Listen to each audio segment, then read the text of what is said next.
Momento de reflexão da Palavra de Deus, ministrada pelo pastor Cláudio Morandi.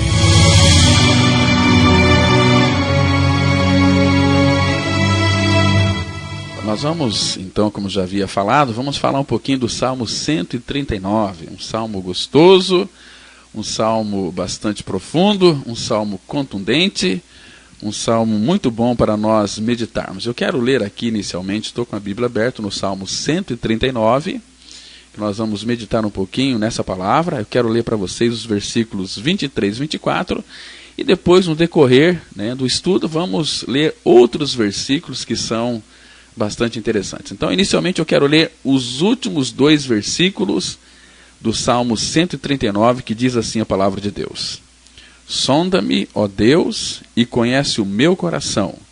Prova-me e conhece os meus pensamentos. Vê se há em mim algum caminho mau e guia-me pelo caminho eterno. Vê se há em mim algum caminho mau e guia-me pelo caminho eterno. Vamos, nesse momento, ter uma palavra de oração. Nosso Pai, que alegria poder nos colocar diante do Senhor nesta manhã. Obrigado pela noite de descanso. Obrigado, Pai, por esse dia que o Senhor fez tão alegre, tão festivo.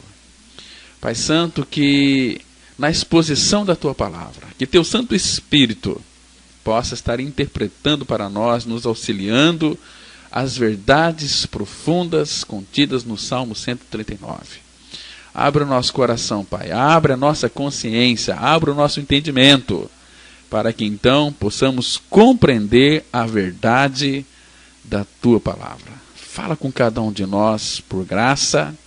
Queremos ouvir a Tua voz e nos dê espírito de sabedoria e de revelação, para conhecermos a Cristo de uma forma plena, profunda, maravilhosa, gloriosa, tal como Ele é, o Senhor da glória, o Cristo glorificado, que veio a este mundo em carne e que já realizou uma obra plena, completa de salvação para toda a humanidade, porque quando Ele foi crucificado, quando a cruz foi levantada da terra, houve um momento, Pai, que Ele nos atraiu a si. Ele nos puxou para si, fomos colocados em Cristo. E ali, no corpo santo de Cristo, quando Ele morreu, nós estávamos nele, porque a Tua palavra assim o diz. E quando Ele morreu, nós também morremos. Quando Ele foi sepultado, nós também fomos sepultados. E quando o Senhor, meu Pai, pelo Teu grande poder, o levantou dentre os mortos, juntamente com Ele, o Senhor nos ressuscitou e nos fez assentar nos lugares celestiais em Cristo Jesus. Obrigado, Pai, por essa tão grande salvação. Obrigado, Pai, porque eu nunca quis ser salvo, mas o Senhor olhou para nós, olhou para mim, olhou para toda a humanidade, e o Senhor nos amou, e por isso entregou seu Filho, para vir a este mundo, para tirar o pecado do mundo, e nos dar a sua própria vida. Oh, meu Pai, nós não merecíamos isto, mas o Senhor é um Pai de amor, um Pai que nos alcançou, um Pai que nos abriu os olhos e nos fez crer na obra completa de Cristo na cruz. Que esta obra, meu Pai, possa ser de fato conhecida e crida por todos aqueles que nos escutam nesta oportunidade. Nós esperamos em Ti, confiamos em Ti, que Tu és poderoso para fazer infinitamente mais, além daquilo que pedimos ou pensamos, segundo o Seu poder que opera eficientemente em cada um de nós, que cremos. Em nome de Jesus nós oramos. Amém. Queridos, eu sei que o Salmo 139 ele é uma meditação sobre a onisciência de Deus. E Deus vê e sabe perfeitamente todas as coisas. Basta você ler aqui, Salmo 139, são 24 versículos, você vai descobrir isso, tantas coisas maravilhosas. E aqui no Salmo 139, o salmista, ele apresenta esse perfeito conhecimento, afirmando que Deus conhece todas as coisas. Por exemplo, no Salmo 139, no versículo 2, ele revela assim, olha, versículo 2, sabes quando me assento e quando me levanto. Ele sabe quando me assento e quando me levanto. Salmo 132, versículo 2. E também ele diz assim, todos os nossos pensamentos, porque de longe ele penetra os meus pensamentos. Versículo 2. E todas as nossas palavras, lá no versículo 4, ele também já conhece. Versículo 4 diz assim, ainda a palavra não me chegou à língua, e tu, Senhor, já a conhece toda. Está vendo? Então, depois ele ilustra a impossibilidade de qualquer ser humano fugir da sua presença, da presença divina. Por exemplo, nos versículos 7 e 12 desse salmo, diz assim a palavra, para onde me ausentarei do teu espírito? Para onde fugirei da tua face? Se subo aos céus, lá estás. E se faço a minha cama no mais profundo abismo, lá estás também. E se tomo as asas da alvorada e me detenho nos confins dos mares, ainda lá me haverá de guiar a tua mão, e a tua destra me susterá. Se eu digo, as trevas com efeito me encobrirão, e a luz ao redor de mim se fará noite, até as próprias trevas não te serão escuras. As trevas e a luz são a mesma coisa. Salmo 139, eu li aqui do versículo 7 até o 12. Mas, irmãos, aí logo em seguida, o salmista fala do conhecimento que Deus tinha dele até mesmo antes do seu nascimento. Então isso é tremendo, isso é maravilhoso, e isso aqui é assombroso. Ele diz assim, nos versículos 13, o 15 e o 16, diz assim, pois tu formaste o meu interior, tu me teceste no seio de minha mãe, os meus ossos não te foram encobertos, quando no oculto fui formado, e entretecido como nas profundezas da terra. Os teus olhos me viram a substância ainda informe, e no teu livro foram escritos todos os meus dias, cada um deles escrito e determinado, quando nenhum deles havia ainda. Eu li aqui o versículo 13, 15 e o versículo 16.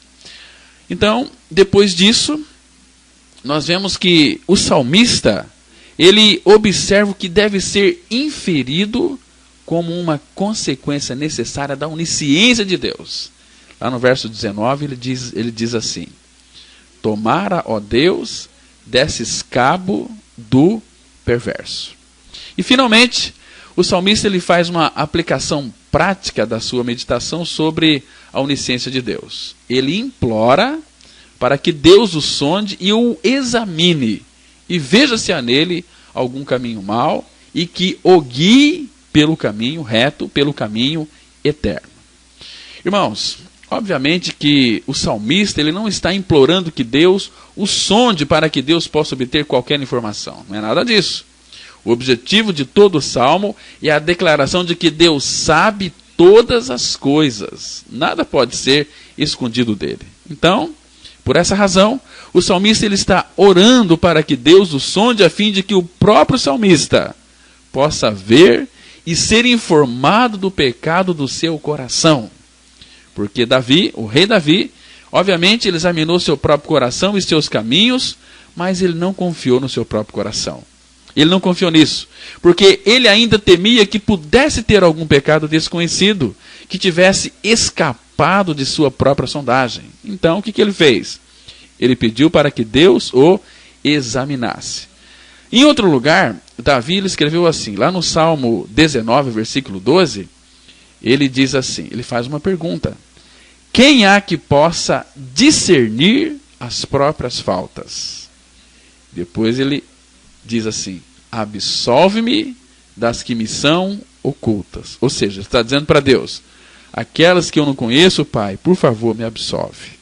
Então, quando Davi disse faltas ocultas, ele quis dizer que elas eram secretas, mas não era consciente deles. E todos nós, meus irmãos, deveríamos nos preocupar em saber se vivemos algum tipo de pecado que até nós mesmos desconhecemos. Se alimentamos dentro do nosso coração algum desejo secreto ou negligenciamos algum dever espiritual, porque os nossos pecados escondidos, eles são tão ofensivos a Deus e os desonram tanto quanto os conhecidos, evidentemente, também aqueles que são notórios, né? Então, desde que somos tendentes ao pecado e o nosso coração está cheio deles, nós devemos tomar um cuidado especial para evitar aqueles que são insolentes, involuntários e cometidos na ignorância. Então, amados, o nosso problema em reconhecer se há em nós algum caminho mau ou não é por falta da luz externa. Porque, certamente, meus irmãos, Deus, ele não falhou quando nos disse clara e abundantemente quais são os maus caminhos. Ele nos deu mandamentos mais do que suficientes que mostram claramente o que deveríamos e o que não deveríamos fazer. E eles estão claramente colocados diante de nós, aí escrito na sua palavra. Então, a nossa dificuldade em conhecer o nosso próprio coração não é pelo fato de nos faltarem normas adequadas. Como é possível as pessoas viverem de maneira que desagrada a Deus e, no entanto, parecer aí completamente insensíveis a isso e seguir em frente totalmente esquecidas de seus pecados? Então, são diversos fatores, né, que contribuem para que essa tendência maligna da humanidade. A primeira delas, quero colocar para vocês aqui, é que a natureza, ela cega e ela também é enganosa.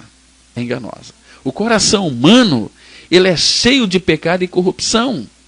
Lá em Jeremias 17, versículo 9, a palavra de Deus diz assim: enganoso é o coração mais do que todas as coisas, e desesperadamente corrupto, quem o conhecerá? Por isso que o coração do homem, ele está e é cheio de pecado e corrupção. E a corrupção, ela tem um efeito espiritual de cegueira. Cega. O pecado sempre carrega um grau de obscuridade. Porque quanto mais ele prevalece, mais ele escurece e ilude a mente da pessoa. Então, ele nos cega para a realidade que está no nosso próprio coração. Como é que está o seu coração? Como é que está o seu coração diante do Senhor nesse momento? Se seu coração não for trocado, é um coração extremamente podre. Tem um texto muito interessante, que eu sei que muita gente não gosta desse texto, mas eu quero citá-lo para que você saiba como está o seu coração, se ele ainda não foi trocado, se ele ainda não foi regenerado. Em Marcos capítulo 7, 21 e 22, diz assim: porque de dentro do coração dos homens é que procedem os maus pensamentos, a prostituição, os furtos, os homicídios, os adultérios, a avareza, as malícias, o dolo, a lascívia, a inveja, a blasfêmia, a soberba, a loucura. Ora, todos estes males vêm de dentro e contamina o homem. Então, o coração do homem está assim, cheio de tudo isto. O homem, ele peca porque é pecador. Porque o pecado está aí no seu coração. Assim, o problema não é, em absoluto, a falta da luz da verdade de Deus. Agora, a luz, ela brilha suficientemente ao nosso redor. Mas a falha está nos nossos olhos. Eles estão obscurecidos e cegos pela incapacidade mortal que resulta do pecado. E isso que Paulo diz lá em Efésios, no capítulo 4, quero chamar a sua atenção para esse texto, um texto muito importante.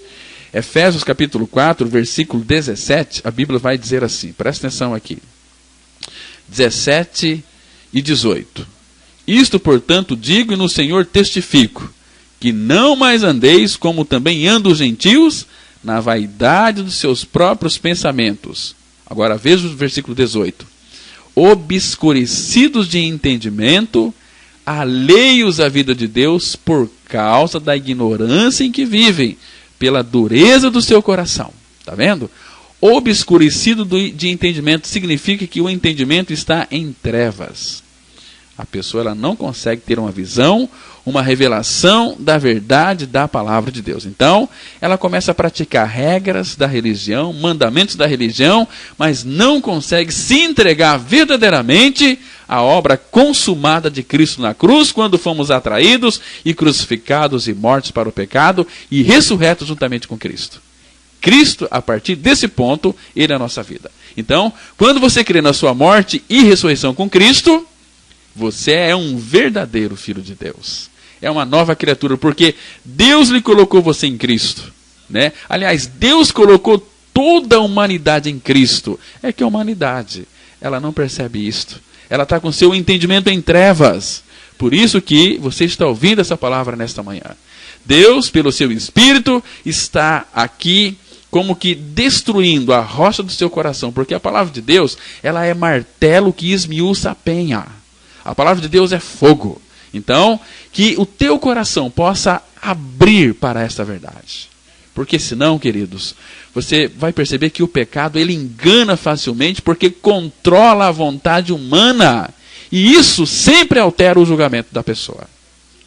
Ela julga ser um filho, uma filha de Deus. Mas segundo o que a religião prega e anuncia, não segundo o que a Bíblia diz. E Deus não tem compromisso com a sua religião, nem com a minha religião. Ele tem compromisso com a palavra dele. Agora, quando a concupiscência ela prevalece, predispõe a mente para aprová-la. Porque quando o pecado influencia as nossas preferências, sabe o que acontece? Ele parece agradável e bom. Por isso que surge a doutrina da prosperidade, né? O que é a doutrina da prosperidade? É buscar tudo aquilo que é desta terra, deste mundo. Nunca eles vão buscar as coisas do alto, as coisas que são de cima, porque estão totalmente presos com as suas consciências em trevas, buscando as coisas terrenas. E o que a Bíblia diz com relação a isso? Sobre aqueles que buscam as coisas terrenas. Está escrito, por exemplo, em Filipenses, capítulo 3, do versículo 18 e 19. Presta atenção aqui. Pois muitos andam entre nós, dos quais repetidas vezes eu vos dizia, e agora vos digo, até chorando, que são inimigos da cruz de Cristo. Agora veja o verso 19 de Filipenses 3. O destino deles é a perdição. O Deus deles é o ventre. E a glória deles está na sua infâmia, visto que só se preocupam com as coisas terrenas. Não é isso que os crentes religiosos buscam hoje? Só as coisas terrenas? Mas, querido, se você de fato teve seus olhos abertos para crer que você foi crucificado com Cristo, que você morreu com Cristo, o que você deve buscar então? Lá em Colossenses, capítulo 3, versículo 1 e 2, a Bíblia diz assim: portanto, se fostes ressuscitados juntamente com Cristo, queridos, antes de ler aqui a parte B do versículo, quero dizer alguma coisa. Você só pode ser ressuscitado com Cristo se você creu que você morreu com Ele. Não tem outra possibilidade. Hoje, logicamente, que o batismo nas águas significa, é uma figura de sepultamento de pecados. Sepultamento. Agora, só pode ser sepultado quem morreu. Eu sei que tem muitas religiões, muitos crentes sendo batizados sem ter uma experiência de troca de coração. É a mesma coisa que mergulhar uma cobra seca, vai sair uma cobra molhada. Não vai mudar em nada. É uma pessoa frustrada, triste, macambuza, zorumbática, semicoflauta, né? Uma pessoa que não vai expressar esta alegria do Espírito Santo no seu coração, porque ela nunca morreu. Então, Colossenses 3, de 1 a 3, diz assim: portanto, se fostes ressuscitados juntamente com Cristo, buscai as coisas lá do alto, onde Cristo vive, assentado à direita de Deus. Então, por que ele manda buscar as coisas que são lá do alto? Por quê? Porque o homem, ele é tendencioso a buscar as coisas que são da terra. E por que buscar as coisas do alto? Porque lá em Tiago 1, verso 17, a Bíblia diz assim: toda boa dádiva e todo dom perfeito são lá do alto, descendo do Pai das luzes, em quem não pode existir variação ou sombra de mudança. Por que buscar as coisas do alto? Porque toda boa dádiva e todo dom perfeito são lá do alto, não é aqui da terra. E as pessoas que se preocupam com as coisas terrenas, a Bíblia diz que o destino deles é a perdição. Misericórdia. Porque são inimigos da cruz de Cristo.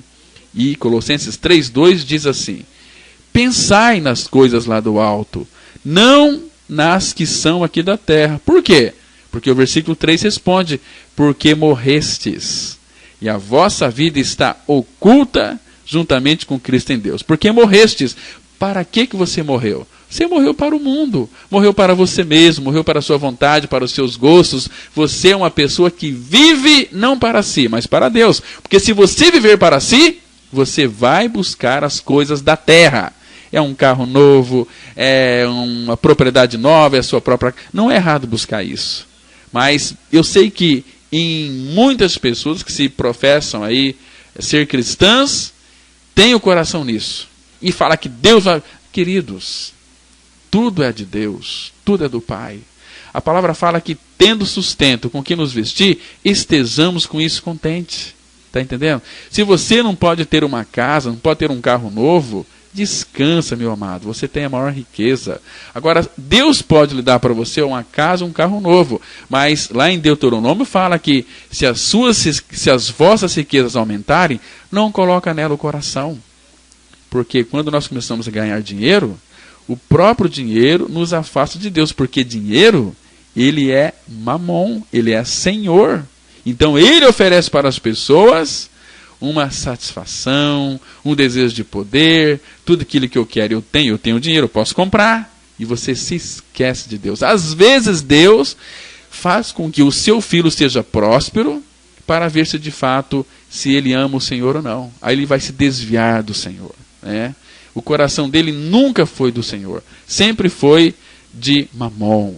Os olhos dele estavam tão somente olhando para as coisas que são de fato terrenas e não para o Senhor. E a Bíblia diz, como eu já li aqui anteriormente, em Filipenses 3,19, a palavra fala que o destino deles é perdição, o Deus deles é o ventre, e a glória deles está na sua infâmia, visto que só se preocupam com as coisas terrenas.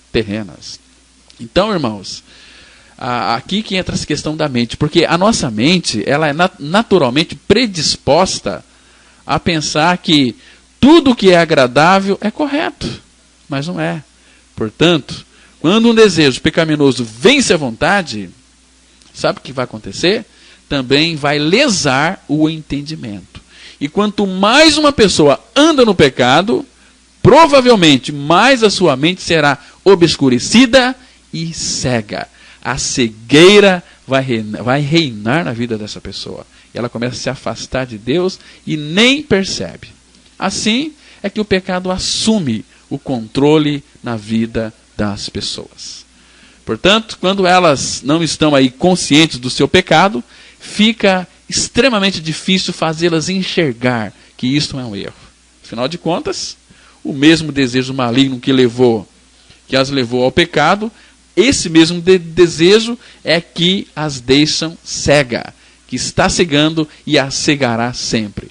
E quanto mais uma pessoa raivosa consente com a malícia ou com a inveja, mais esses pecados cegarão aí o seu entendimento para que ela os aprove. E quanto mais um homem odeia o seu vizinho, mais ele tende a pensar que tem uma boa causa para odiar. E que aquele vizinho é digno de ódio, que merece ser odiado, que merece ir para o inferno. E que não é seu dever amá-lo.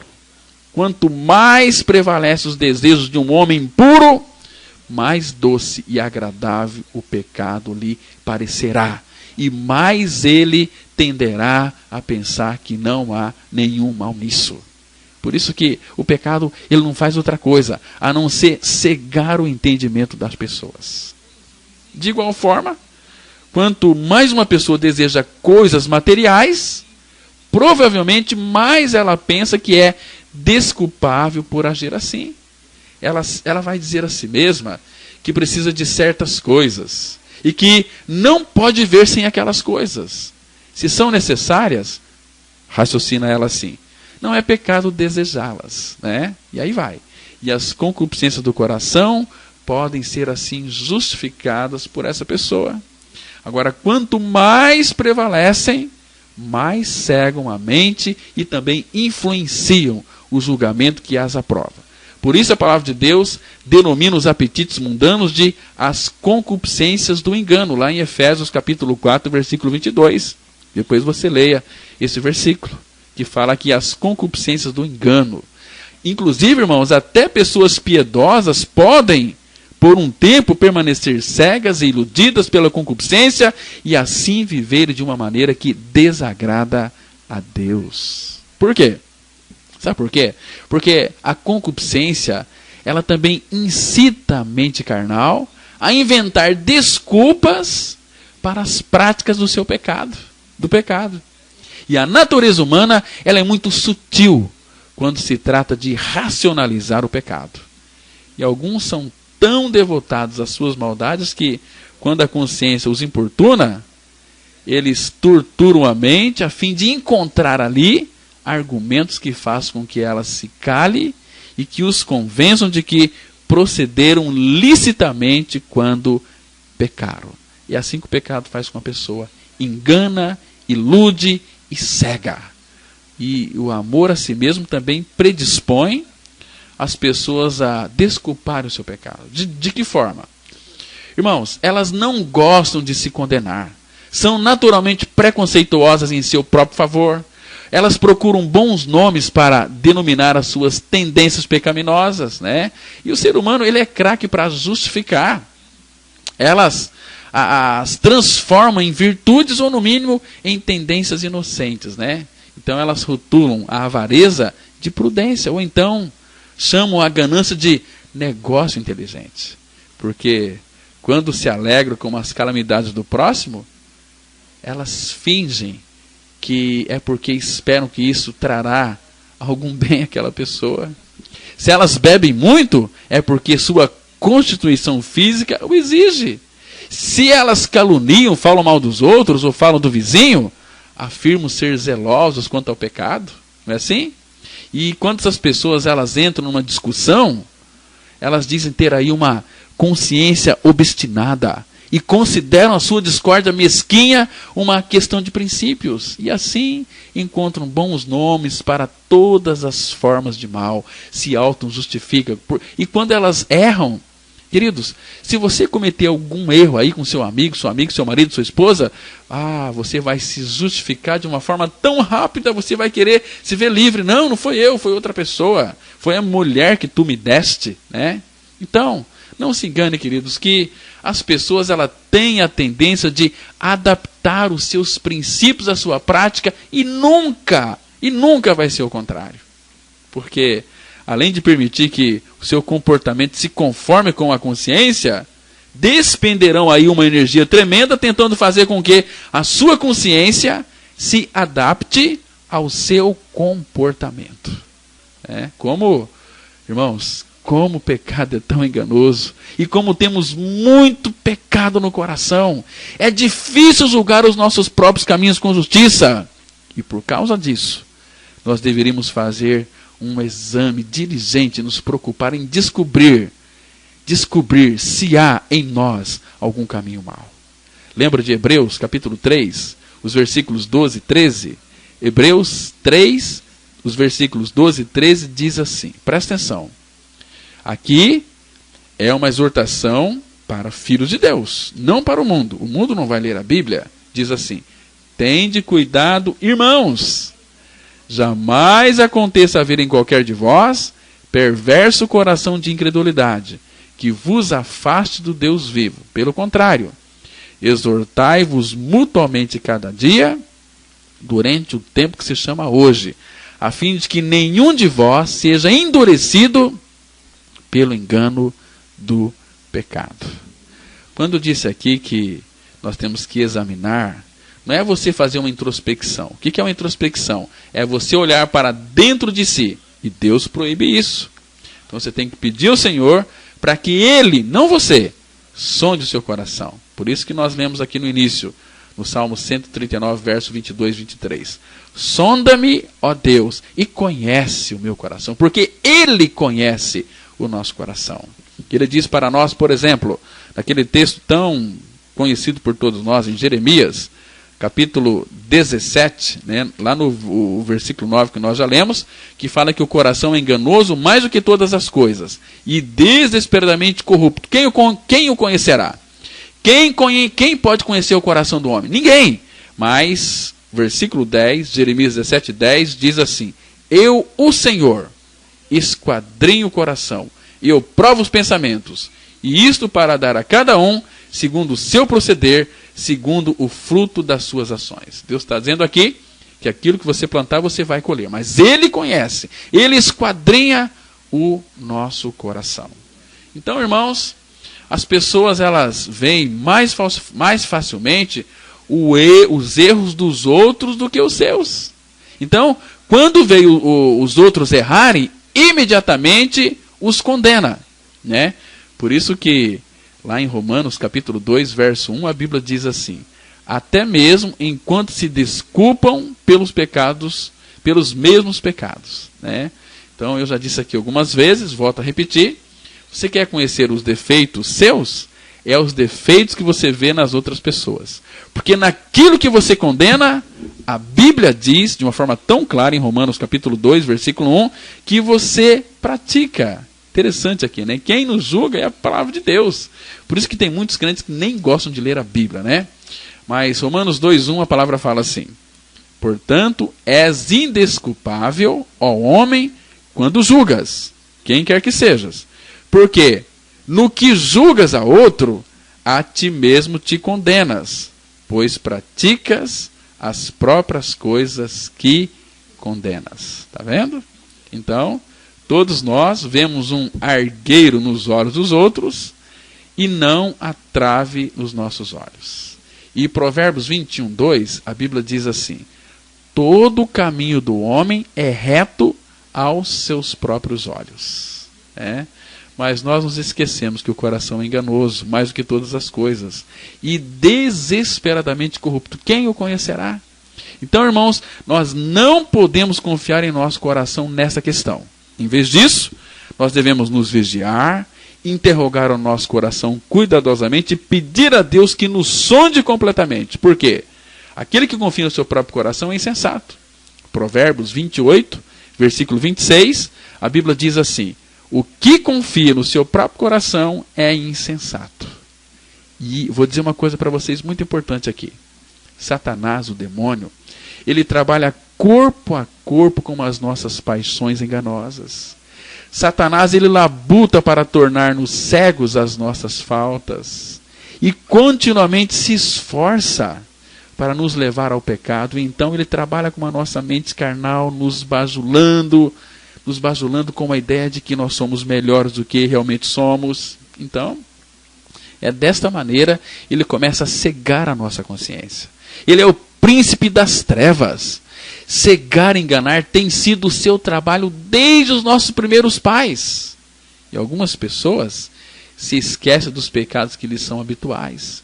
Frequentemente os pecados habituais entorpecem a mente e dessa maneira esses pecados que uma vez afligir a consciência começam a parecer inofensivos.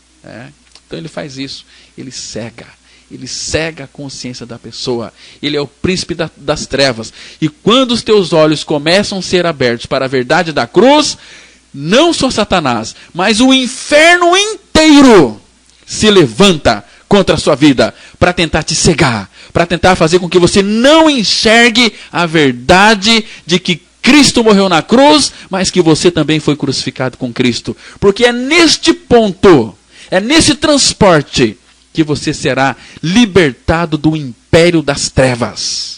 É nesse ponto. Se você não crê nessa palavra, você vai ficar na obra do engano, você vai ficar aí sendo um crente religioso, Satanás vai de mão dadas com você para a igreja. Mas se você começar a ouvir a mensagem da cruz, a palavra que liberta, o poder que transforma, o inferno inteiro se levanta.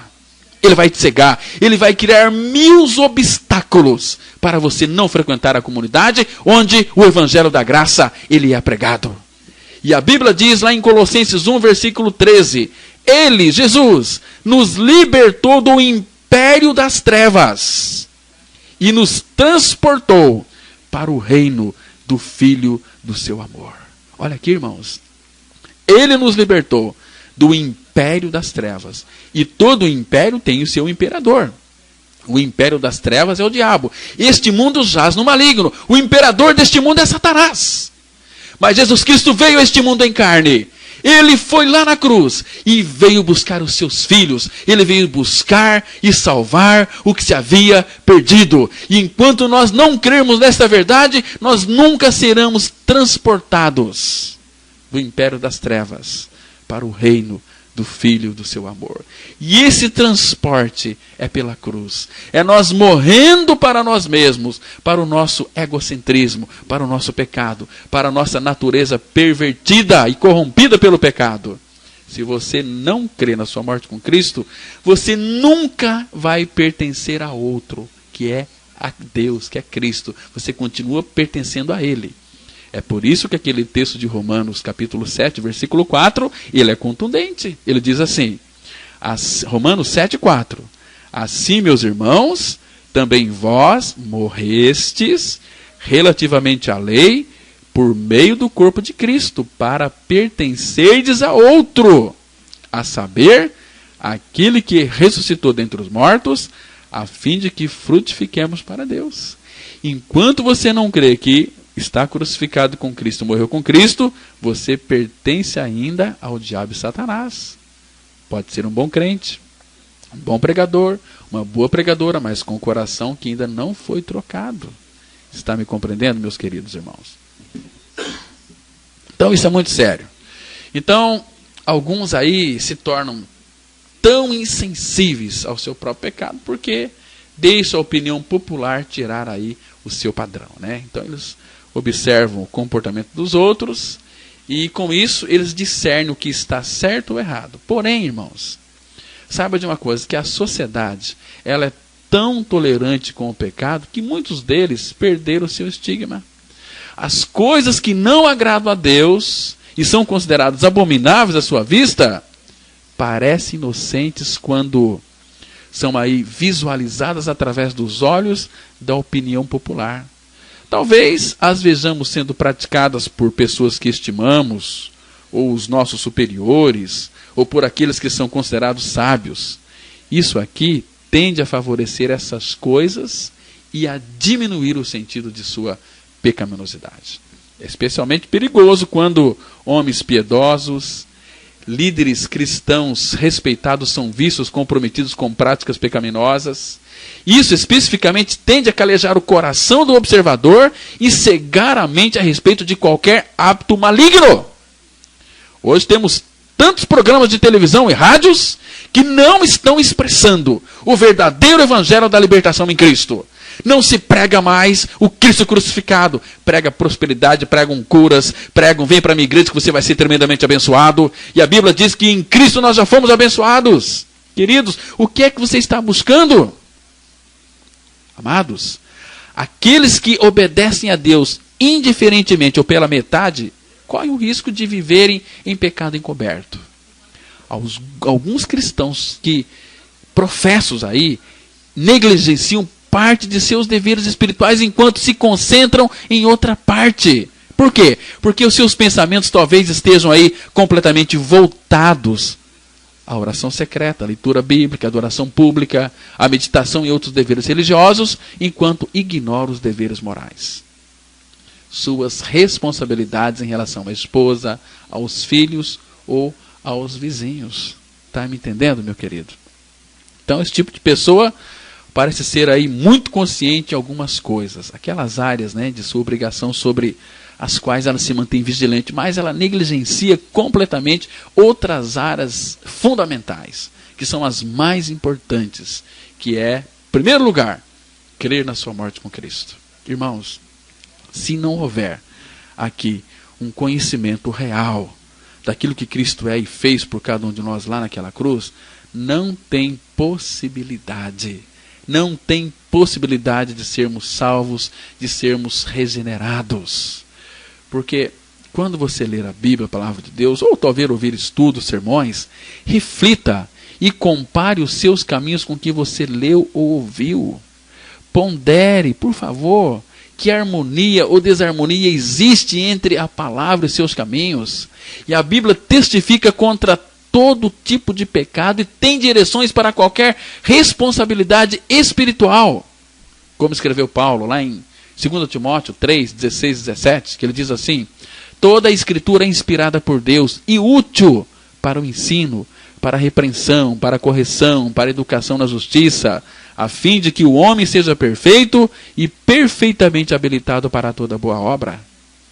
Meus irmãos, portanto, quando lê os mandamentos dados por Cristo e seus apóstolos, pergunte para você mesmo: eu vivo de acordo com essas regras? Ou vivo de maneira contrária a elas? A sua vida é de pecado? Se a sua vida é de pecado, eu tenho algo muito triste para lhe informar. A Bíblia diz assim, em 1 João 3,8, que quem comete pecado é do diabo, ou procede do diabo. Você se ilude pensando que é um filho de Deus. Se você de fato vive na carne, queridos, a palavra fala em Romanos capítulo 8, versículo 5, ela diz o seguinte: porque os que se inclinam para a carne, cogitam das coisas da carne, mas os que se inclinam para as do Espírito, das coisas do Espírito. Porque, versículo 6, Romanos 8, 6, porque a inclinação da carne, ou pendor da carne, dá para a morte, mas a do Espírito para a vida e paz. Por isso, a inclinação da carne é inimizade contra Deus. Por quê? Porque ela não está sujeita à lei de Deus, nem mesmo pode estar. E versículo 8:8 de Romanos diz assim: portanto, os que estão na carne não podem agradar a Deus. Não podem agradar a Deus. E os que são de Cristo crucificaram a carne com as suas paixões e concupiscências. Gálatas, capítulo 5, versículo 24. Irmãos, talvez você tenha argumentado aí consigo mesmo que tal ou tal prática é lícita. Você não vê mal algum naquilo que você pratica. Porém, se a coisa é geralmente condenada por pessoas piedosas, com certeza isso parece suspeito. Então será prudente aí de sua parte considerar conscientemente se isso desagrada a Deus ou não. Se uma prática não é aprovada por aqueles que, em tais casos, em geral, provavelmente são mais corretos, você deveria considerar com maior cuidado se a coisa em questão é lícita ou ilícita. Então, queridos, agora, a única maneira de vivermos uma vida de santidade diante do Senhor é sermos guiados pelo Senhor. E o Senhor, Ele quer nos guiar, Ele vai nos guiar, mas para isso, você precisa de crer na sua identificação com Cristo. Porque Jesus não vai guiar uma pessoa que não morreu com Ele. Lá no Isaías capítulo 58, no versículo 11, aqui temos uma verdade tão preciosa da palavra de Deus que diz assim, olha, Isaías 58, 11. O Senhor te guiará continuamente, fartará a tua alma até em lugares áridos, e fortificará os teus ossos, serás como um jardim regado, e como um manancial, cujas águas jamais faltam. O Senhor te guiará continuamente. Quando é que Ele vai guiar continuamente? É quando eu estou morto para mim mesmo. Quando eu estou morto para mim mesmo, eu me considero morto, e por me considerar morto, eu não posso me autoguiar. Então, a minha vida é de Cristo, é do Senhor. Então, se a minha vida é dele, pertence a Ele agora, por isso que o Senhor te guiará continuamente. Ele só vai guiar aquelas pessoas que morreram com Ele. Caso contrário, não tem nenhuma possibilidade de sermos guiados pelo Senhor.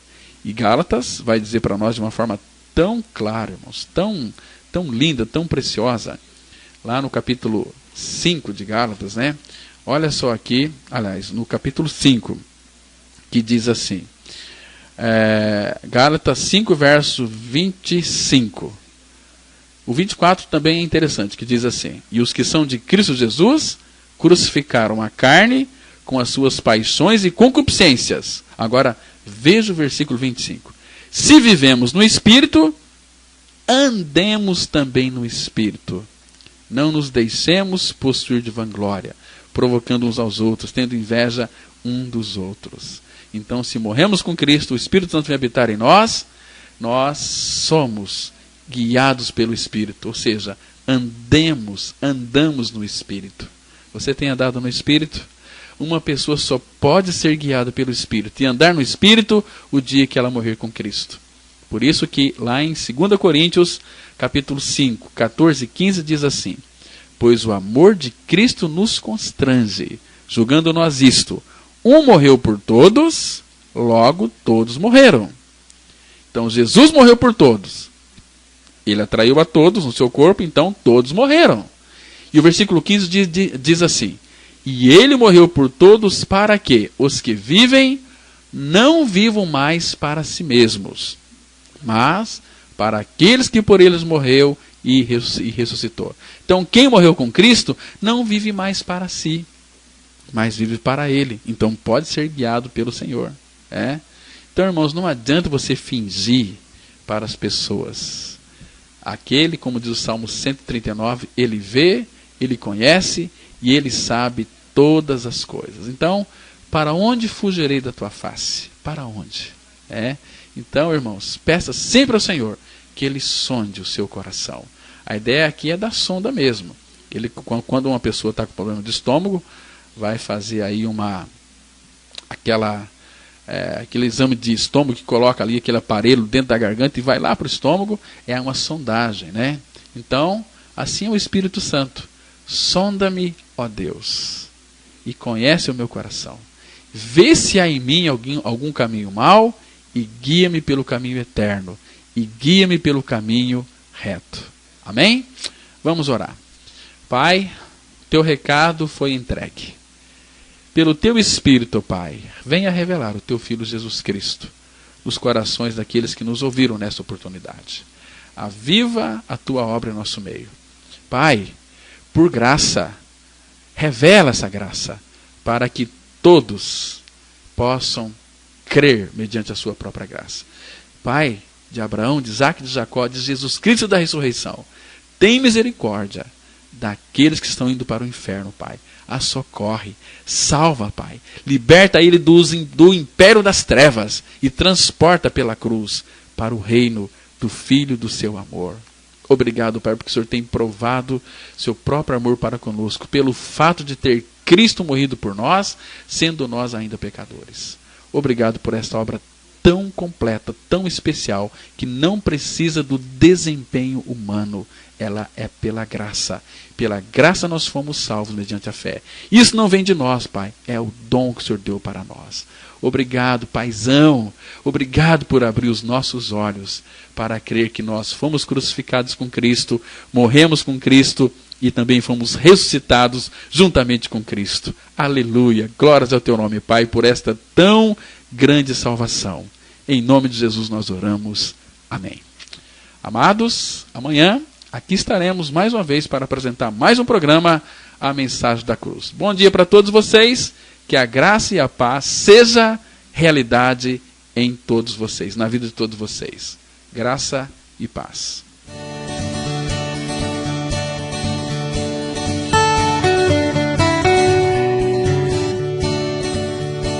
Se você se identificou com esta mensagem e quer saber mais sobre ela, ligue para o telefone 32157508 ou venha nos fazer uma visita na Rua Jequitibá 244, Vila Ideal, bem próximo ao Estádio Teixeirão. Cultos todas as quintas-feiras às 20 horas e aos domingos às 9 e às 19 horas. Tenham todos um dia abençoado pelo Senhor e até o próximo programa. Graça e paz.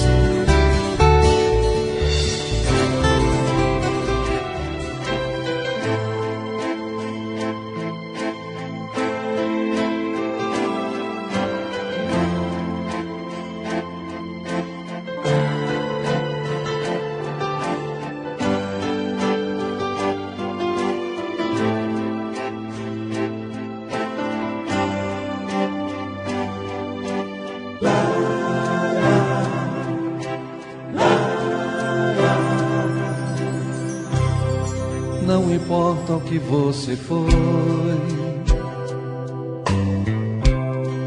não importa o que você fez.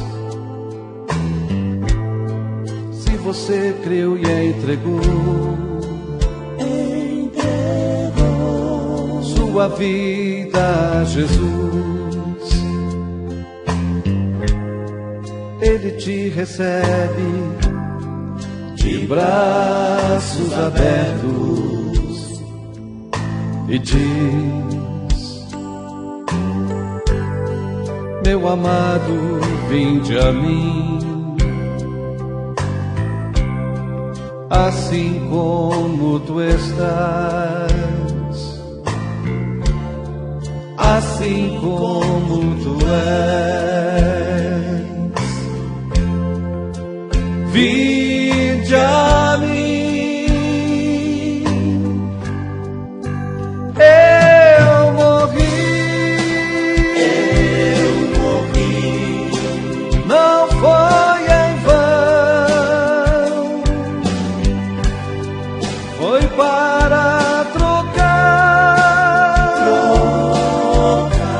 o seu velho coração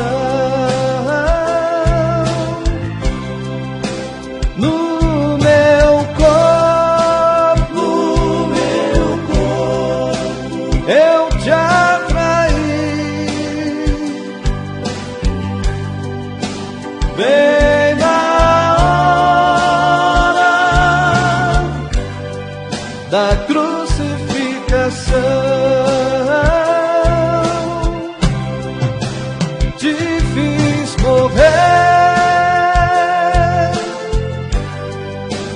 na minha morte e na minha ressurreição, te renasci, te dei nova vida na minha morte.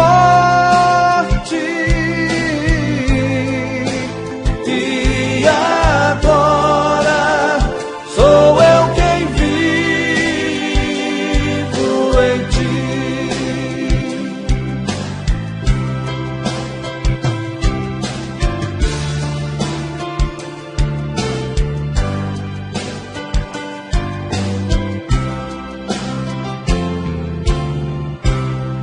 Não importa o que você foi,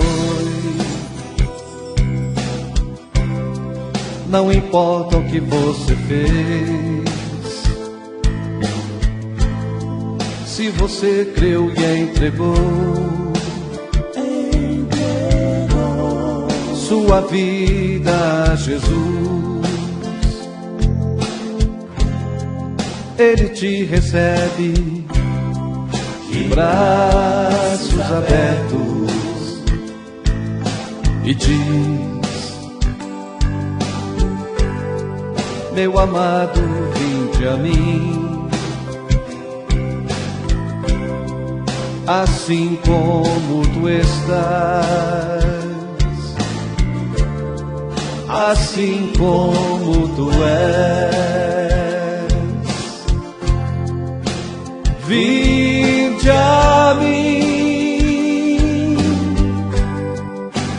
eu morri, não foi em vão, foi para trocar o seu velho coração no meu corpo, eu te atraí,